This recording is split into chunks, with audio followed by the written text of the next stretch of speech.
Jen, it's Monday night, and I know there's something that made you do a spit take. What did you disagree with this week? This week, the spit take is a sad one. It's the passing of John Clayton. I think for all of us that grew up watching sports, he was a legend. He was back in an age in ESPN when they actually gave news. You know, it wasn't just random hot takes. It's a total bummer. His his Sports Center commercial is top 5, if not top 1. Mom, I'm done with my segment. Absolutely. Love it. So I'm bummed. You know, that kind of made me do a spit take when I found out he passed. Yeah, I have a lot to say about John Clayton that I won't get into, but they're all along the exact same sentiments that you did. Yeah, sad spit take to start the week, but very apt and fitting. We'll all miss John Clayton. Now let's get to the show.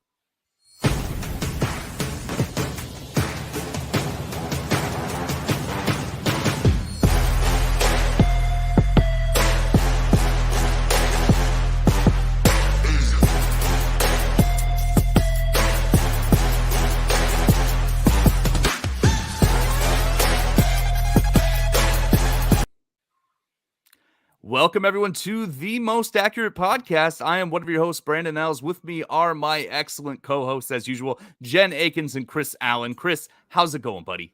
I'm doing great. I'm ready to dive into some of the news that we're getting from free agency. But Jen, how are you doing? I'm doing well. I'm excited to do the same. A lot has happened since the three of us were together last week, so I'm super psyched to get into it. Brandon, what do we got in the news?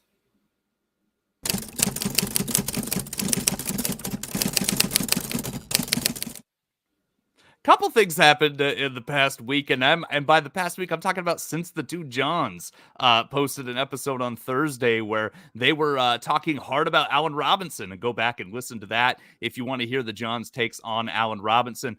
A few things have happened since then. I'm going to start chronologically at the moment and talk about Davante Adams getting traded to the Raiders. This blew me away. He had been franchise tagged by the Packers. Said he would not play on the tag. News has come out that supposedly Aaron Rodgers was aware that they did not expect Davante Adams to come back when he signed the contract. Comes over to the Raiders for a first and a second round pick. Got to assume Green Bay is going to use those picks on a running back and a quarterback. And so Davante Adams is now a Raider. I want to start with Chris. Chris, your take on what the Packers are going to do with Davante Adams no longer in the fold? Panic? Fold? I don't know.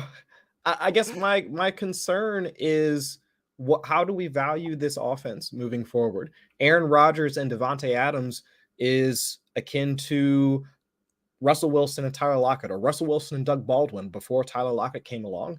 That connection that those two shared, it's hard to separate the skill level between the quarterback and the wide receiver when you're at that high of a level. So to say that Davante Adams only succeeded because of Aaron Rodgers, you can't say that. And you can't say that Aaron Rodgers succeeded only because of Davante Adams. So while I can't value Aaron Rodgers as the same high-level quarterback, I think the skill level is still there, but we have to take into context the personnel that's currently surrounding him. Davante Adams leaves a huge hole in that offense because they don't have a dominant X receiver to walk right in. MVS still hasn't re-signed. Randall Cobb's coming back, but he's still just a slot receiver at this point in his career. Same thing with Allen Lazard. I mean, they have overlapping skill sets. So I don't know how to value this offense moving forward. The only player that I feel comfortable taking in drafts as of right now is Aaron Jones, because those targets have to go somewhere. So until we see either some sort of free agent signing, even though the pickings are slim at this point, or what they do in the draft, if they wind up going receiver at pick, where are they at, 22 or something like that now, I believe, with the trade with the Raiders. So until we see that happen, it's difficult for me to trust anybody from the Packers outside of just Aaron Jones for me at this point. Yeah, Jen, what about Robert Tonyan? Do you think there could be a little bit of he's going to come off injury, obviously was due for some touchdown regression anyway, so a lot of people were out on him going into last year. Could we see a resurgence in Robert Tonyan next year now that there's not really that red zone threat of Davante Adams around anymore? I mean, I think we possibly have to, right? Like you said, there's not a lot going on there. So it wouldn't surprise me if they kind of leaned more on the tight end. I mean, listen, it's not over. Obviously, we still have the draft and there is still free agency. So the Packers may get it together and bring someone else in there. But like Chris said, it's rough. I mean, other than Jones and then A.J. Dillon, I don't know that I will be investing in any of those guys. I mean, tight end, listen, as we all know, it's the top 3 at the top or whatever, and then it's a crapshoot after that. So why not throw some at Tunyon in best ball? And I don't think, though, that I'll be investing in him in a redraft, at least not at this moment. Yeah, that makes sense. And kind of moving over to the Raiders, Jen, what does this do for you, for both the other skill position players and for Davante Adams? I think it's great for Davante Adams. I mean, Carr is, a guy that we've always said, like, maybe he's really good, depending on, and hasn't had much to go on. Last year, him and, Hunter Renfrow had a lot. I mean, he was 4th, I think, in passing yards last year with what he had to work with. So you throw Davante, they obviously have a connection from Fresno State. So I don't see why Davante is not going to end up kind of where, just kind of transition from one offense to the next and still be, at least a fantasy wide receiver 1. I don't know about the fantasy wide receiver 1, but I think he's in the conversation, at least amongst the top 12 for sure. I haven't been on Underdog's ADP lately. Have either of you noticed if Davante Adams has dropped or risen at all, or is it still too soon, Chris? From what I've seen, he was in the back end of the first round, like somewhere like 10, 11, like maybe at the 12th pick. And now I've seen him more towards mid-second, somewhere in there. So in the, let's say, instead of like the wide receiver 3, maybe more around the wide receiver 6, 7, 8, like somewhere in there. So around, I think it's like Stephon Diggs, AJ Brown, CeeDee Lamb, like towards the back end of like those top tier of like wide receivers. That's where he's kind of fallen at this point. Okay, so that jives exactly with what Jen's saying, where he should probably be ranked. Chris, Derek Carr is up to 14th in the Never Too Early rankings at 4 for 4 right now. So kind of a fringe, getting close to QB1 status. How are you viewing Derek Carr going into this season, knowing that you're going to be writing quarterback streaming articles again, and knowing that he now has inarguably the best weapon he's ever had at wideout? I think this moves him into high-end streamer if he's not going to be more of those popular quarterbacks. I think at some point we as the fantasy community might wind up talking ourselves into drafting more of Derek Carr, because on paper, he just has one of the best personnels in the league. I mean, or at least, like I said, on paper, because if you've got Davante Adams on one side, Hunter Renfrow on the other side, and also not Darren Waller as well at tight end, and then just the gaggle of running backs that they now have signed that can do both, either running between the tackles and can operate as pass catchers, because I mean, McDaniels has brought over so many of his New England pass catchers, wants to try and recreate that same type of murk at the running back position as they had back in New England. So I think overall on paper, it sounds great for him, especially in that division. There are going to be a ton of shootouts, whether it be with or against the Chargers or against the Chiefs, or now against the Broncos too, because they have Russell Wilson. So I think that entire environment breeds fantasy production. And if he has the weapons to do it, so much the better. Over the past few years, the Raiders have now moved into a more pass-happy set. They were, I think, almost like bottom of the league in terms of neutral passing rate on early downs. 3 years ago, they're like 27th or 28th. And that shifted up over the past couple of years because they've realized in order for them to be competitive in that division, they need to be able to keep up with the Patrick Mahomes and now, of course, Justin Herbert as well. So it's great for Derek Carr. I think my only pushback on the Davante Adams, I think he will be the wide receiver 1 for that team, but he's averaged a 30.5% target share with Aaron Rodgers because his target competition has been guys like Geronimo Allison and Jake Kumaro. That's not going to be the case with the Raiders. So it's with that heightened target competition there with in Las Vegas, I do think he kind of falls back into, let's say, Stephon Diggs type of target share, 25, 26%, somewhere in there. So it still keeps him in the wide receiver 1 conversation. But I think overall, it's just more positive for that entire offense as a whole. Jen, how much? I'm sorry. I'd just like to say real quick. I like that you use the term gaggle of receivers. I don't know. Like I usually, we all have to find new words, right? Writing so much. And I throw bevy in there or whatever, but gaggle is not one I've used for receivers. So Grammarly keeps pushing me into using new words like every week. So there we go. I like gaggle. Gaggle. Yeah. Jen, with that 25% target share that Chris is estimating for Davante Adams, how are you viewing Hunter Renfrow and, more importantly, Darren Waller going into the season? Well, I'm a little scarred from Darren Waller from last season. I think as everyone is who paid up for him in every type of format. So that's tough. Chris did make a good point. You know, Davante Adams has done most of his target share and most of his high volume and high production from a fantasy standpoint as being the guy. He'll still be the guy, but he does have a little more competition. So we do have to kind of take that into consideration and see that he is going to have to share with both Renfrow and Waller. And I think Renfrow deserves, you know, he may get tossed aside, you know, but I think after what he did last season, I would like to think that he deserves, you know, legitimate volume in that offense.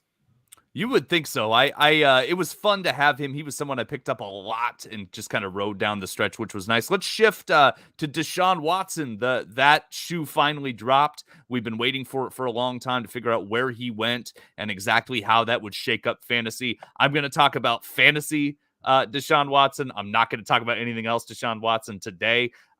There's enough of that on Twitter if you want to go to Twitter. But fantasy implications of Deshaun Watson with the Browns. Jen, I want to start with you. We talked about Amari Cooper last week being a wide receiver 3 in Cleveland. How does Deshaun Watson's arrival affect that for you? I think he's bumped up to the wide receiver, you know, the low end wide receiver 2 range until we kind of see anything else. Listen, Deshaun Watson, fantasy wise and real life playing football wise, is an upgrade from Baker Mayfield. I think we can all agree for that. He has the mobility. I think he is an upgrade regardless of, you know, Baker being hurt last season and we didn't see true Baker, sure. But I think he is an upgrade. And I think that in PPR formats, I think he's going to be a monster, Amari. So I think that I think he gets, you know, bumped up into the wide receiver 2 realm for me. I'm with you. I'm buying him more than I was a week ago. I'm definitely eyeing my dynasty shares of him with a brighter light than I was a week ago, for sure. Chris, I wanted to ask you, Kevin Stefanski's still the coach of Cleveland, and he's not really known for emphasizing the passing game. Now, obviously, we haven't seen him with a weapon like Deshaun Watson behind center. Are you worried at all about that approach mitigating the high-end fantasy success that we expect from Deshaun Watson in any uniform? Not particularly, at least not at this point. And I'm making some assumptions here, and I realize that because we don't know how all this is going to play out. But a couple of things that the team has kind of done over the past, let's say, month or so that might signal they are moving towards at least accommodating what Deshaun Watson brings to the table. Because think about what Kevin Stefanski was doing with their passing game when he was working with Kirk Cousins. I mean, we saw guys like Stephon Diggs become a larger part of that offense because we were excited about what Diggs could be. Now that took a step back before he moved over to Buffalo, but we saw some of those heights when he was connected to Kirk Cousins. So that passing game could be more emphasized. Then also the team moved on from Austin Hooper. So that does leave behind guys like Harrison Bryant, David Njoku is still there, but at the very least, it could signal the fact that they're moving away from more 2 tight end sets. They ran 12 personnel or had 2 tight ends on the field at the 5th highest rate last season. That's according to Sharp Football Analysis. So if they do wind up trying to incorporate more of those wide receivers, we already talked about what it could be with Amari Cooper. We could see what happens with either Donovan Peoples-Jones or Anthony Schwartz, any of the burners that they currently have. So I can see a case where Deshaun Watson actually helps, or at least gives them the incentive to push the ball downfield more, because that's what he brings to the table. Almost in any singular metric or quarterback metric, Deshaun Watson is better than Baker Mayfield. You want to look at adjusted yards per attempt, almost a full yard and a half greater than Baker Mayfield. EPA per play, even completion percentage over expected. All of that kind of leans or brings me to the point that Kevin Stefanski now knows he has one of the guys at the quarterback position, that he now has at least a bit more room to work with when it comes to molding that passing game around what Watson can do. So I am excited, at least from that perspective, from a fantasy perspective, I'm excited for the prospects of the pass catchers. Watson as a quarterback and everything else that kind of surrounds his story at this point, it just becomes a bit more complicated for me to discuss. Deshaun Watson currently 10th round right now on Underdog right now. We've got him ranked inside our top 20. Obviously built into that is a lot of the suspension concerns. I think most people expect some sort of suspension to be handed down, whether it be 6 games, 8 games, whatever the case may be. Jen, are you taking a stab at Deshaun Watson in that area? How high does his ADP have to be before you start saying, no, the risk is too great? I don't, it's tough for me. And I know we're not talking about the other stuff, but the other stuff is in my brain when I draft. I try not to because I know you have to separate it. But there is a moral compass in me that makes it difficult. So I think for me, I probably am not going to draft him unless he falls really, really low and scoop him up in best ball and whatnot. But I think in redraft, I may just go in different directions. I get that. I still don't draft Tyreek Hill. It's same. I try not to. I kind of gave in on like Kareem Hunt. There's a couple guys that but it's just and I know that fantasy football is a whole different animal, and you have to try to separate. I know there's separating the fandom from. I'm very good at that. I can separate fandom from. I will draft players that I don't like on teams that I don't like, no problem. Mm-hmm. But when it comes to certain moral things, it's just that's where there's a line there for me. Mm-hmm. Yeah. I get that. I think that makes sense, and it's only natural, really. You play fantasy because ultimately fantasy is fun. I know it's a way to make money and it's a way for camaraderie and all that too, but it's also fun, and I want to root for the guys that I have on my team, and feel good about rooting for them. So I'm with you completely. That's why best ball you can kind of do it because then you don't have to worry about it. You don't know that you drafted him after you click the button. Yeah, no offense, of course, to anyone who doesn't approach fantasy football that way. I'm not calling anyone out for that or anything like that. But sure. I'm with you. I get that completely, Jen. Last thing on the Browns, Chris, you think that running game is still going to be intact? You said that you're not too worried about Deshaun's work in Kevin Stefanski's offense. Do you think that this hurts, or doesn't affect Nick Chubb? No, I don't think it affects Nick Chubb. I think that at their core, they are still a team that's going to, at least for the short term, as they continue to bring Deshaun along in that offense, or even trying to figure out what they have, what this offense can do. Because if you think about it, Amari Cooper hasn't played not a single snap with Deshaun Watson. Neither is any of the rest of the pass catchers. I mean, even if you look at the current personnel they have there, we only saw Donovan Peoples-Jones play on a limited basis last year. Anthony Schwartz, who I mentioned earlier, barely saw playing time as well. So it's just a lot. And even David Njoku, for at least all of the hype that surrounded him being back with the team, he hasn't seen like a large part of the action as well. So it's just, there's a lot that the team still needs to figure out. But at its base, Nick Chubb, I think, is probably the easiest one to project, at least from a workload efficiency, because all of their offensive line is still coming back. It's one of the highest paid offensive lines like in the league. So at least from that standpoint, I think that's the easiest part for them to say, this is what we know we can do right now. And then the passing game, they'll probably figure out along the way, pending any sort of suspension for Watson. That makes sense. They are replacing their center, but they're replacing with like an up-and-coming player who should be almost as good as J.C. Treader. Let's shift to Matt Ryan real quick. I think that we can all agree Matt Ryan going to a run-based attack with the Colts probably is a downgrade fantasy-wise if you're looking at Matt Ryan as a fantasy player. But I want to talk about the receivers, Jen, in Indianapolis and see what you think about Michael Pittman and about Mo Alley Cox and some of the players there that haven't experienced a passer like Matt Ryan since the Andrew Luck days. Are you buying those players more now that Matt Ryan's throwing the ball?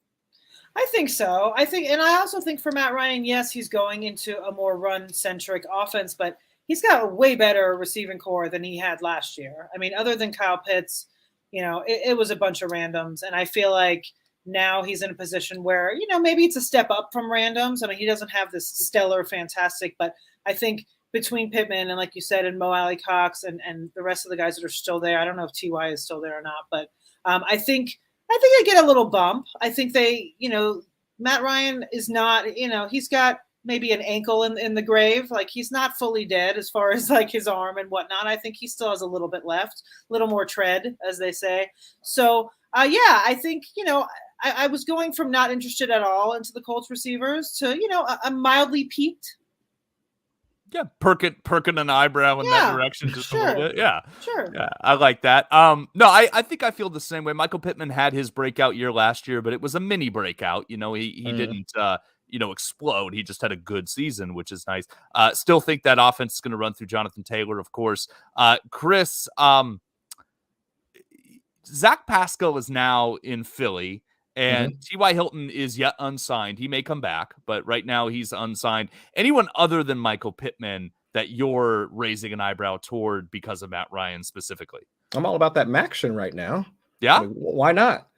If we think about, it's easy to draw the straight line between how quickly Austin Hooper rose to stardom and then subsequently got his big deal with Cleveland and his connection with Matt Ryan. So it's like Matt Ryan has not been one of those tight end averse quarterbacks, like when you talk about Russell Wilson and like some other quarterbacks, even like Aaron Rodgers to some degree as well. Yeah. So Matt Ryan has been the one to spread it around. And if we're already talking about a team that is, I guess, kind of at the bottom of the barrel, at least when you're scraping the bottom of the barrel when it comes to talent on offense, just past Michael Pittman, then yes, I think Mo Alley-Cox, especially with the deal that he was just given, it does make some sense that they would want to involve him some more on offense, like outside of Jonathan Taylor getting a few more targets. Naheem Hines is still there as well. And Matt Ryan has also been one to toss the ball to his running backs as well, considering we just watched Cordero Patterson, even though, running back, wide receiver, whatever you want to, what position you want to give him. He's just a weapon. Another wide back like Deebo Samuel.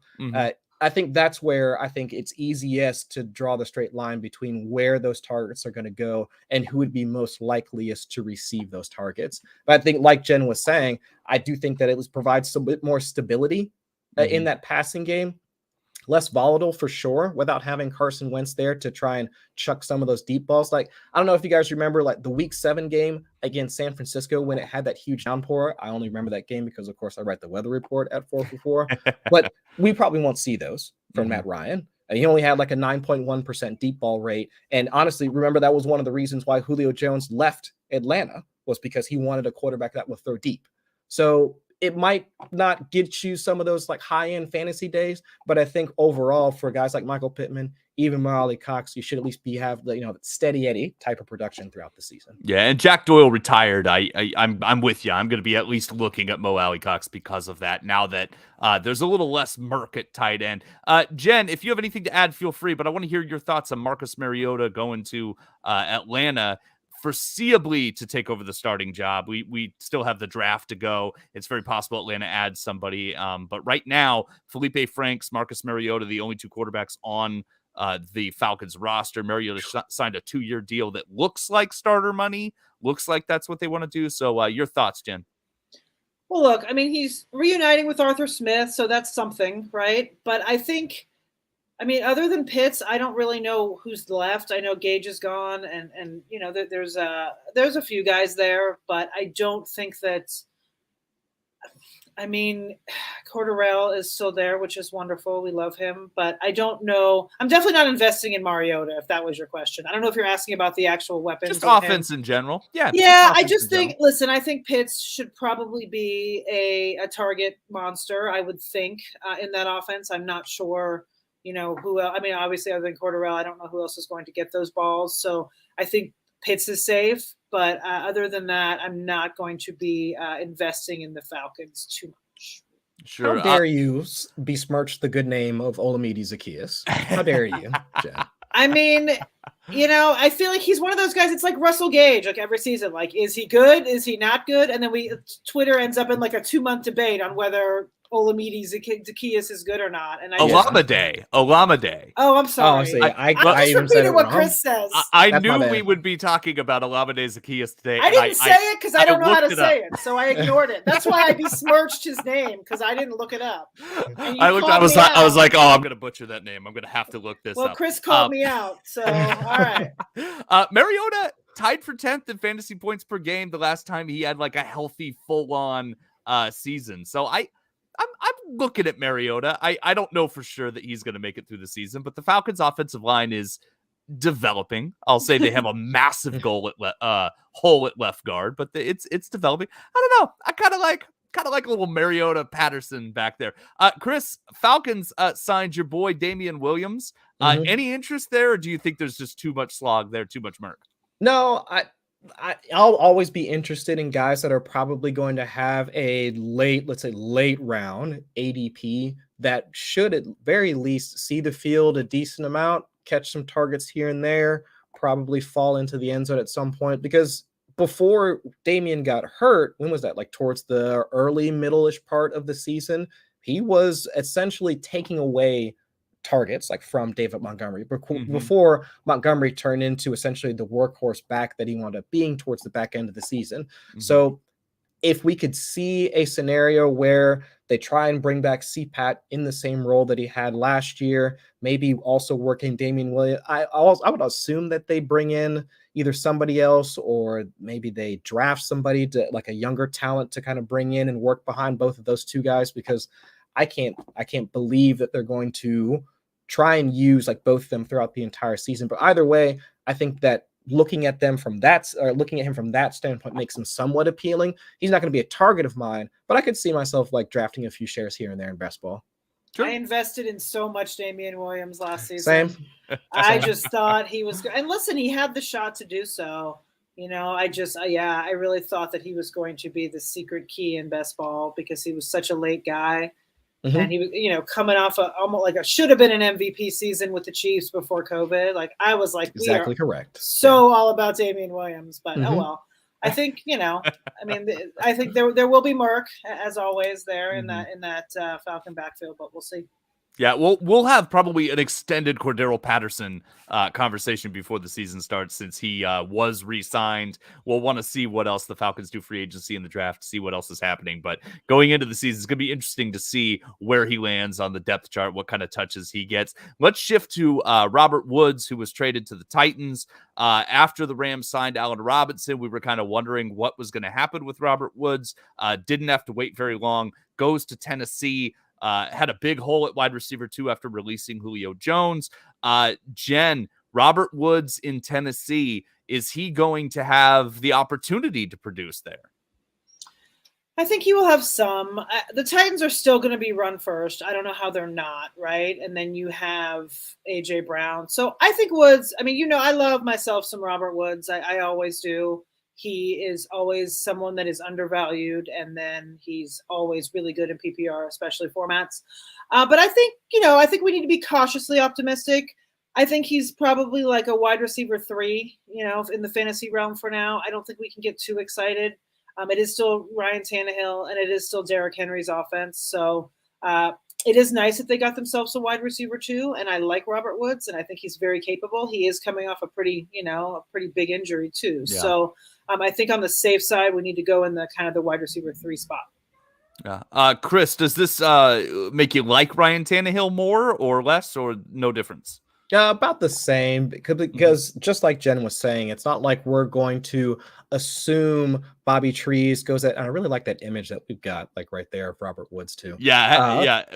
Major credit to Sal. Yes, for the Bobby Trees image. Yeah, but it's not like we can slot him in for 100+ targets, or at least make that assumption as of right now, because the offense that he's going into now.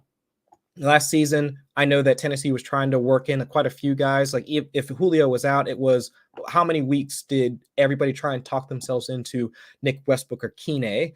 Chester Rogers, who was on the team last year, I don't think he's back on contract for this year, but he was their other slot receiver that they were using.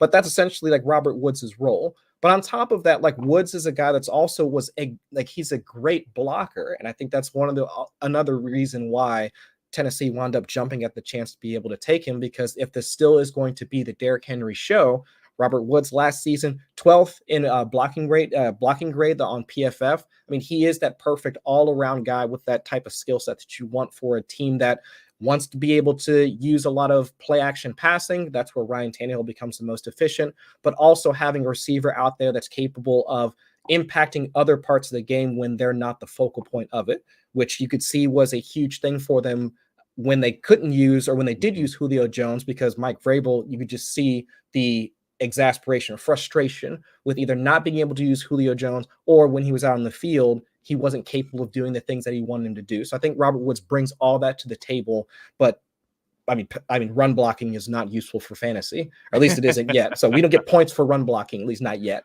But overall, I want you to develop a way for us to get that'd points be great for run blocking. That's what I want, Chris. I want that to be a new stat. Yeah, but I think overall, I think Jen's spot on. Like a back end, like wide receiver 2, probably wide receiver 3 area is about where I'd value. Okay, let's talk about another receiver that signed this over the past couple days. JuJu Smith-Schuster goes to the Chiefs. Now, that's an opposite situation where we have another injured receiver going to an offense that to be the wide receiver 2 for, presumably, who will definitely be going to an offense that likes to throw the ball, should be opportunities. Jen, where are you buying JuJu Smith-Schuster in this Chiefs offense? Well, listen, I think it's a good fit for him. It makes sense, right, for him to go to Kansas City. They definitely need that third option behind Kelsey and Hill that is not, the rotating Demarcus Robinson, Pringle. I can't even think of their names right now. Hardman.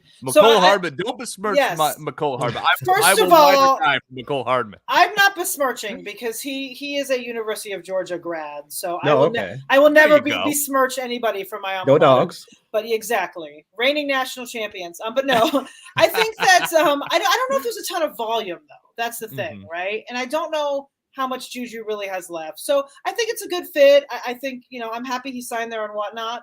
But once again, I feel like everyone, I'm like, they're a wide receiver 3. But I mean, that's kind of where I see him, like a low-end wide receiver 3 for now. I'm not sure there's just enough volume in that offense for him to really be the JuJu that we, loved in Pittsburgh for those couple years. Hill and Kelsey do absolutely eat. Yeah. Byron Pringle over in Chicago now, so that's one less mouth, but it's still JuJu. You got to think is going to eat up those targets. Chris, is Mecole Hardman still worth considering at all? He's been predicted as a breakout target 2 years in a row, hasn't really panned out. Should we forget about him finally? I don't know about forget about him, but most likely devalue him because here are the assumptions that I'm making with the addition to JuJu Smith-Schuster. This moves Mecole Hardman out of the slot and pushes him even more towards the outside. So this will essentially Tyreek, he does move into the slot at times, but those would be essentially your 2 perimeter receivers with JuJu primarily playing in the slot. Like he would replace Byron Pringle because Pringle had about a 58% slot rate in the last 6 weeks or so, and that was going into the postseason as well, when he started to come on and playing more like 60-70% of the snaps. So if JuJu takes over that role, okay, fine. But my only issue is not just the success rate, like if JuJu has anything left in the tank, but also can he perform the same way that the rest of the Chiefs receivers do? Because when you think about slot receivers like Hunter Renfrow or any of those types of guys, you're thinking shorter routes, shorter ADOT. But that is not the case with any of the Mahomes receivers. Any of the slot receivers that we saw significant snaps over the past few seasons with Mahomes, their ADOT is like 9.5 or greater. JuJu's highest ADOT, even when he was playing with Ben Roethlisberger in his prime, was 8.4. So is JuJu capable of running or performing with the rest of that team, like on those intermediate routes, not those short routes? Because even in 2020, before Ben Roethlisberger's arm completely fell off, JuJu was surpassed by the tight ends even in terms of ADOT. His ADOT was like 5.4, 5.5. And Kelsey's essentially that role in Kansas City. Like he's essentially that move the chains player as well as the big play target that he is. Exactly. So I'm wondering if that would be kind of how they shift or at least take away a little bit from Travis Kelce, maybe give JuJu a bit more of that role, especially once they start moving things down the field. Because look, how old is Travis Kelce? How old is Tyreek Hill at this point? The Chiefs cannot think that they can go into another season of funneling the majority of their targets through these older receivers. I mean, elite pass catchers for sure, but I think JuJu at least brings them more stability in the sense that they can now spread it out to more reliable targets at this point. I was thinking I'm going to be watching JuJu's ADP really closely because I feel like it's going to climb too high. Right now he's about 100th, and that seems reasonable. I think that's probably, it hasn't quite risen based on the news yet. I think that once it starts we get more drafts since he signed in Kansas City, I think that ADP is going to climb too high for me to be interested. I think I'm kind of with you.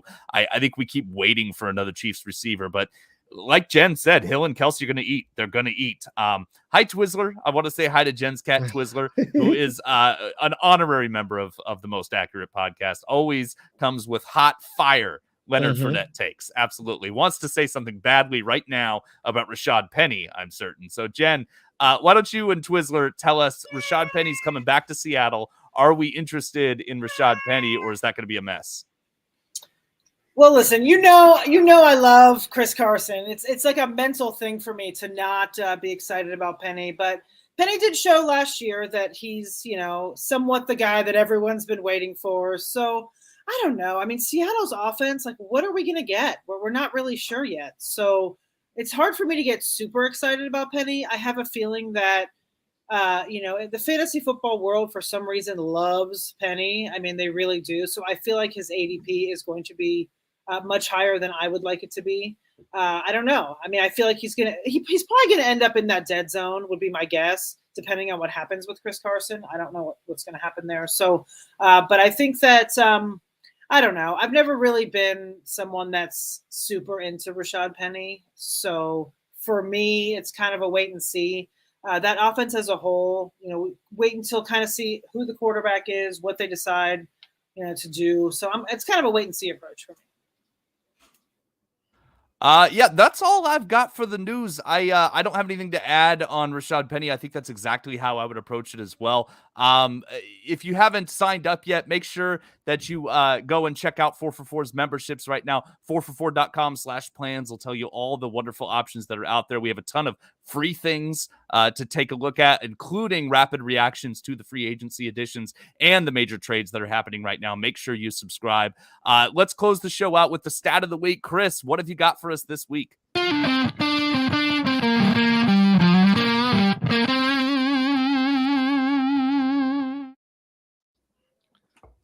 So we were talking about the Rams offense earlier, the departure of Robert Woods, the addition of Allen Robinson, but I wanted to focus in on just how much of an impact Cooper Kupp was to that offense last year. And so for folks that didn't know, I mean, on top of him wind up being the Super Bowl champion with the rest of the Rams offense, like Super Bowl was the Triple Crown winner, and that is the most catches, most yards, most touchdowns in a single season.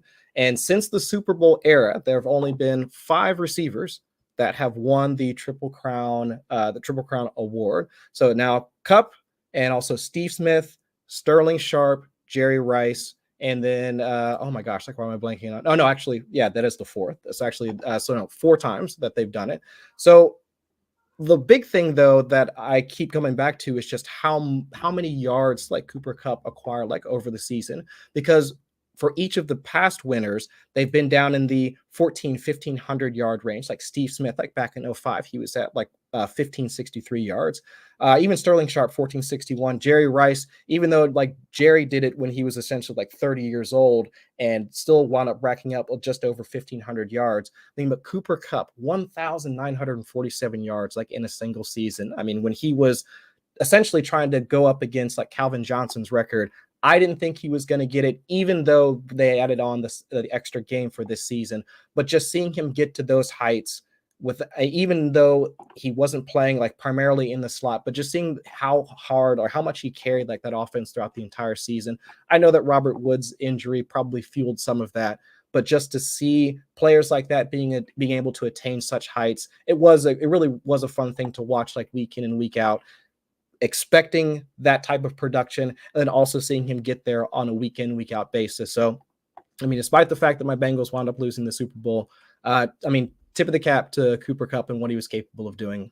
And so what do you guys think about that? Cooper Kupp this past season won the Triple Crown, won Offensive Player of the Year, and won Super Bowl MVP. Jerry Rice is the only other receiver to ever do all of those things in a career. And Cooper Kupp, it's just a historic season. I remember that Steve Smith season. I was in Iraq, and I started on deployment, and I started a fantasy football league with our small little unit. Yeah. So it was like 4 of us that we did a little fantasy football league, and I had Steve Smith. I will always remember the 2005 Steve Smith season because bombs all around me and bombs on the field for Steve Smith going on during my deployment. Just crushed it. I think I won the league that year. I was very, very excited about that. You won out of 4 people. Very impressive, Brandon. Look, you should be very proud. Look, I'm just kidding.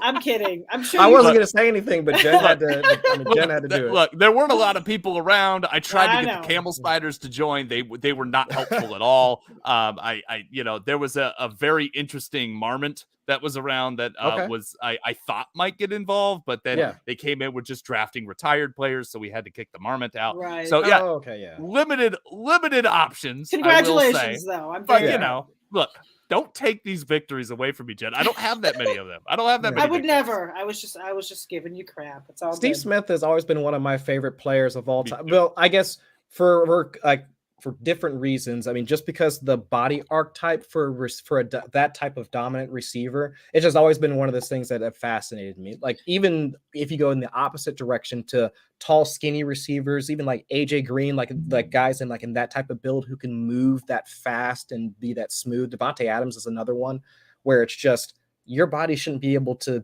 do the things that it does. And Steve Smith is definitely another one of those receivers where it's like, you're just this little jacked up dude. Yeah. And how are you this dominant on the field? He played with an enormous chip on his shoulder. If you ever heard interviews with him, he knew every player taken before him, every player that was passed up, every team that passed up on him. He had it all. Sometimes literally a chip in his shoulder. Yeah. He would. Yes.